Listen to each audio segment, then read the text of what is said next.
서자동교회 백남은 목사입니다. 오늘의 말씀은 강복의 희망에 대해서 말씀을 나누고자 합니다.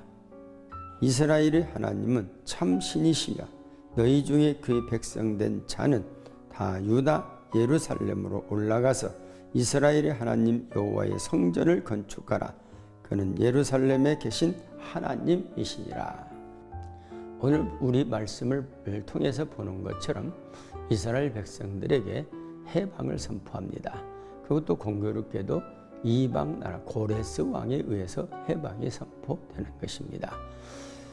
전혀 생각지도 않은 이스라엘 백성들에게 본국으로 돌아가라는 겁니다. 이 그 말씀을 우리가 자세히 보면은 사실은 70년 전에 하나님께서 예레미야를 통해서 너희가 바벨론 포로가 되지만은 70년이 되면 다시 본국으로 돌아오게 하겠다고 하신 그 약속의 말씀이 이루어지는 그런 장면입니다. 우리도 8월이 되면 강복절의 모습을 생각합니다. 우리 강복절도 우리가 강복하려고 얼마나 일본과 독립운동을 했습니까? 우리가 잘 아는 대로 3.1 독립만세운동은 우리가 뻔히 아무것도 없는 그 맨주먹으로 이제 만세 부르면 잡혀가 죽을 줄 알면서도 얼마나 독립을 원했기 때문에 만세 독립운동을 불렀습니다. 그래서 그 독립만세운동을 부름으로 인하여서 모든 사람들에게 얼마나 우리가 독립이 필요한가, 우리에게 어떤 독립의 나라를 잃어버린 그 슬픔을 하나님께서 들어주셨다고 봅니다.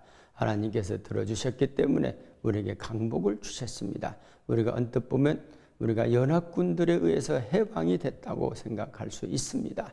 그것은 인간적으로 역사적으로 틀린 말은 아니지만 자세히 보면 연합군들이 언제 우리에게 해방을 주려고 싸운 적이 없습니다. 자기들의 그런 이득을 위해서, 자기 나라의 이득을 위해서 싸웠는데 어떻게 보다 보니까 일본이 망함으로 우리는 자동적으로 독립이 오게 된 것입니다. 이것은 우리의 힘으로 된 것도 아니오, 연합군이 우리를 위하여 싸워준 것도 아니오, 하나님의 전적인 은혜로 되었다 하는 것입니다. 이런 하나님의 은혜로 보면 이제는 우리는 앞으로의 통일의 그날이 바라보지 않는 것입니다. 우리가 지금 보면은 통일이 아무튼 소망이 없는 것 같지만 하나님께서는 때가 되면 반드시 통일을 이루어 주실 줄 믿습니다.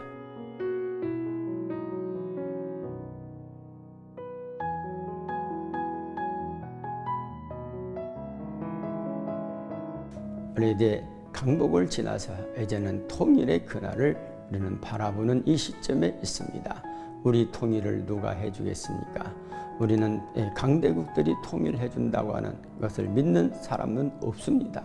그렇다 해서 남과 북이 서로 화해돼서 서독과 동독처럼 그런 분위기도 되지 않습니다. 그럼에도 불구하고 하나님은 때가 되면 반드시 우리에게 통일의 그날을 허락해 주실 줄 믿습니다. 이것은 전적인 하나님의 은혜요. 이 일을 위하여 우리는 또 때를 기다리고 우리는 기도하고 언제나 주님의 그 섭리를 기다려야 할 줄 믿습니다.